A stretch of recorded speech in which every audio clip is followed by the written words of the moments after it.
करीब 48 देशों से आए हुए 10,000 से भी ज्यादा पार्टिसिपेंट्स पर साइकोलॉजिस्ट एडी डाइनर और रिसर्चर शिगेहिरो ओइशी ने एक अभ्यास किया, जिसमें से सभी लोगों ने स्वर्ग, पैसा, अर्थपूर्ण जीवन से भी ऊपर सुखी रहने को यानी हैप्पीनेस को लाइफ का पहला गोल बताया। अरे तो इसमें क्या गलत है, होना भी चाहिए।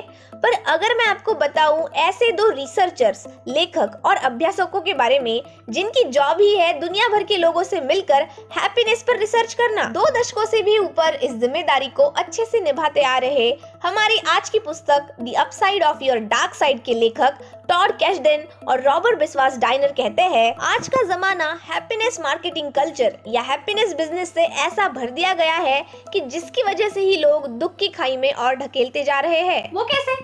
अरे बताएंगे, लेकिन उससे पहले आपको करना है इस चैनल को सब्सक्राइब, क्योंकि यहाँ मैं लाती हूँ अत्यंत उपयोगी पुस्तकों का ज्ञान एकदम सरल भाषा में सिर्फ आपके लिए। सो मेरे प्यारे दर्शकों, show your support and love by clicking that like button. लेखक कहते हैं हमारी बुक एंटी हैप्पीनेस बुक यानी खुशियों के विरोधी पुस्तक है, जो आपको खुशियों के और करीब लाकर छोड़ेगी। आज हम लोग सबसे एडवांस टाइम पीरियड में रहते हैं। पहले की तरह कोई स्ट्रगल नहीं रहा। शारीरिक और मानसिक तकलीफों से हमारा वास्ता कम हो चुका है। भूख लगी ज़ोमैटो है, बोर हुआ इंस्टा है। तो कुछ ऐसे हमारी मॉडर्न लाइफस्टाइल ने हमें कंफर्ट एडिक्ट बनाया है, जिसकी वजह से आजकल हम लोगों को ये पता ही नहीं होता कि हमारी डिस्कम्फर्ट टॉलरेंस कैपेसिटी यानी स्ट्रेस, एंजाइटी, टेंशन के साथ लड़ने की ताकत कितनी है। फिर हिला हुआ है क्या? पता ही क्यों करना है? इसलिए क्योंकि ये सच्चाई भी आपसे छुपाई जाती है कि साइंटिस्ट को रिसर्च में ये भी पता चला है कि जो लोग हर चीज में हैप्पीनेस का पीछा करते हैं वो अंत में सबसे दुखियारे, अनहेल्दी और लोनली लोग पाए जाते हैं। तो क्या खुशियों के पीछे भागना अच्छी बात नहीं है? है बाबा है, लेकिन सबसे इम्पोर्टेंट सवाल ये है कि सिर्फ खुशी क्यों? जिसे हम नकारात्मक भावनाएं कहते हैं, जैसे गुस्सा, खेद, शर्मिंदगी, दुख, आलोचना, रिजेक्शंस, क्या ये किसी को होना मतलब असफल इंसानों के लक्षण है? क्या इन सभी की हमारे जीवन में कोई अहमियत नहीं है?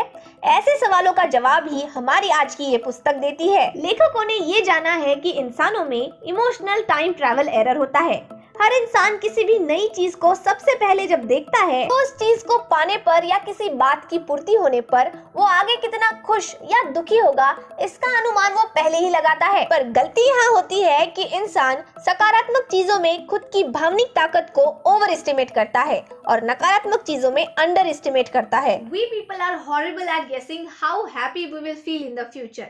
सोशल प्रेशर हो या किसी अन्य कारण की वजह से हो, ऐसी नकारात्मक भावनाओं से पीछा छुड़ाने के लिए हम इससे दूर भागते रहते हैं और इसकी जाल में और फंसते जाते हैं। साइकोथेरेपिस्ट का मानना है कि मानसिक रोगियों में वो लोग सबसे पहले ठीक नहीं होते जो बस हैप्पी इमोशंस में रहना जानते हैं, पर वो लोग सबसे ज्यादा स्वस्थ बनते हैं जो पॉजिटिव और नेगेटिव जैसे मिक्स इमोशंस के साथ समतोल में रहना सीखते हैं। कॉर्पोरेट एम्प्लॉइज पर किए गए एक संशोधन में ऐसा देखा गया कि हैप्पी लोगों की तुलना में मिक्स इमोशन रखने वाले लोग 9% ज्यादा क्रिएटिव और गुड प्रॉब्लम सॉल्वर है। आजकल मॉडर्न साइकोलॉजी में सस्टेनेबल हैप्पीनेस यानी शाश्वत सुख बेचने का धंधा जोरों शोरों पर है। But instead of doing that we should reject the belief that healthy means a life with little pain as possible. दुनिया के हाई अर्निंग एंटरप्रेन्योर्स और एम्प्लॉइज का भी मानना है कि अगर किसी काम में 80% सक्सेस पॉजिटिविटी और ऑप्टिमिज्म से मिलती है तो बाकी बची हुई 20% success enviness, aggressive competition, anger, mechanism, narcissism से भी मिलती है। एथलीट्स पर की गई स्टडी में लेखकों ने ये देखा कि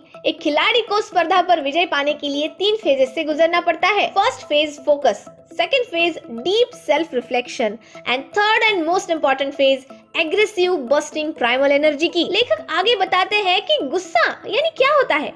अरे ये तो एक ऐसा इमोशन है कि जिसकी एनर्जी के सही इस्तेमाल से लोगों ने अपनी संस्कृति, स्वाभिमान और इज्जत बचाई है। इसी की मदद से तो दुष्कर्मियों को, बुरे को हमने मर्यादा में रहना सिखाया है और रंक को राजा बनने का जुनून दिया है। दूसरा है शर्मिंदगी।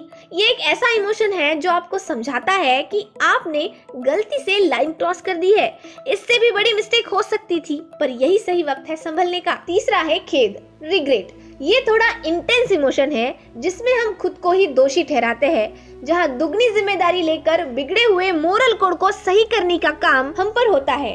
अगर एक बार कर लिया सामना तो हो गई आपकी नैया पार। 4 शक, संशय, डाउट। आवश्यक परिस्थितियों में डाउट जैसा नेगेटिव इमोशन भी आपको मुंह तले गिरने से या ढोंगी लोगों से बचाता है। 5 ओवरथिंकिंग, इसे भी नेगेटिव इमोशन कहा गया है जिससे लोग छुटकारा पाना चाहते हैं, पर साइंस ने इसे हायर वर्बल इंटेलिजेंस से जोड़ा है। ऐसे लोग ज्यादा सहानुभूतिपूर्ण, ट्रस्टवर्दी और लॉन्ग टर्म रिलेशनशिप मेंटेन करने वाले होते हैं। In short, authors are suggesting feeling positive only doesn't prove people's ability to be happy, but being whole definitely. Whole यानी ह्यूमन नेचर के सारे इमोशंस जैसे पॉजिटिव और नेगेटिव इमोशंस। नेगेटिव इमोशंस से नेगेटिविटी निकाल कर उससे इंफॉर्मेशन या एनर्जी लेना सारी परेशानियों का हल है। तो लेखक ने इसी क्षमता को इमोशनल एजिलिटी का नाम दिया है। Second, social agility. हम इंसान सोशल एनिमल है। चेहरे पढ़ना, भविष्य का अंदाजा लगाना हमारी नेचुरल टेंडेंसी होती है। सोशल इंटरैक्शन की वजह से ही तो हमारी प्रजाति आज जिंदा है। साइंटिस्ट ने ये देखा है कि हर कोई इंसान किसी नए दूसरे इंसान को देखने पर सेकंड के 10वें हिस्से में ही उसकी पर्सनालिटी को पूरी तरीके से जज कर लेता है। बाप रे बाप, बहुत फास्ट है ना।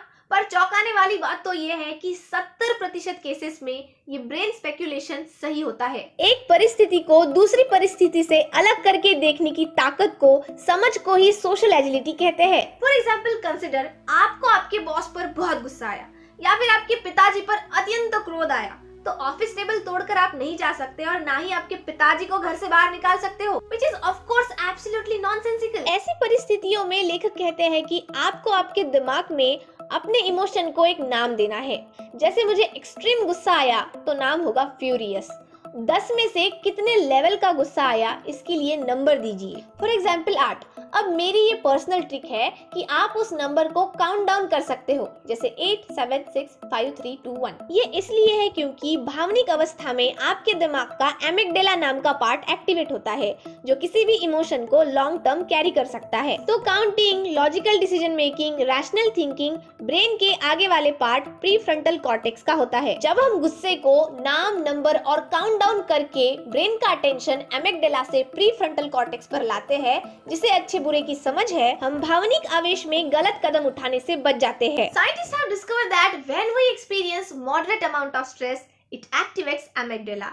Amygdala promotes the production of cortisol hormone, and this hormone helpful in generating strong neural connections that result into sharp, good memory. That's why we usually retain most of the information just one night before our exam compared to a whole year. Third and last, mental agility.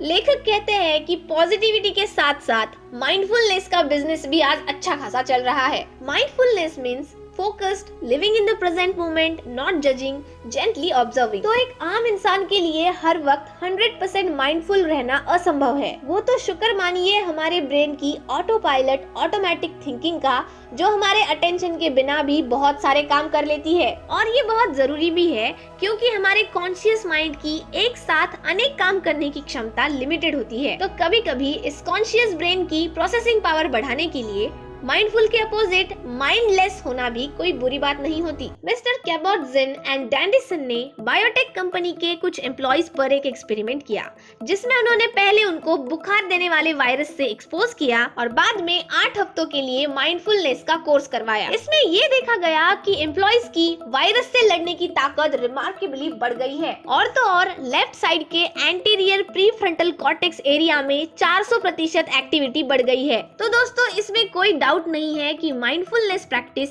हमारी तर्क संगत सोच को बढ़ाती है। इसी के साथ साथ माइंडलेसनेस की मदद से हम हमारे ऑटोमेटिक ऑटो पायलट बिहेवियर को ट्रेन कर सकते हैं, इंपल्सिव एक्शंस को स्मार्ट बना सकते हैं और ट्रस्टिंग माइंडलेस डिसीजन की क्षमता बढ़ा सकते हैं। लेखक कहते हैं हमारे जनरेशन की एक्चुअल प्रॉब्लम ये है कि we care about meaning but don't care about it right now. We are short term hedonist, सुखवादी एंड लॉन्ग टर्म सेंट, संत है। We need to create a culture where it is taught it is totally safe to be real.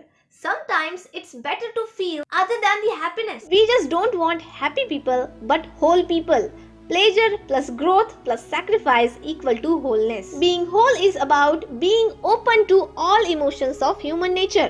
It will increase your power, creativity, vitality and brings perseverance, never give up attitude to your life. Author ये भी कहते हैं कि जो लोग अपने emotions को exact words में डिस्क्राइब कर सकते हैं उनका भी अपने इमोशंस पर काफी अच्छा कंट्रोल होता है. So just don't define yourself vaguely, try to express yourself clearly. I really hope you guys enjoyed watching this video. C you in the next. जय हिंद.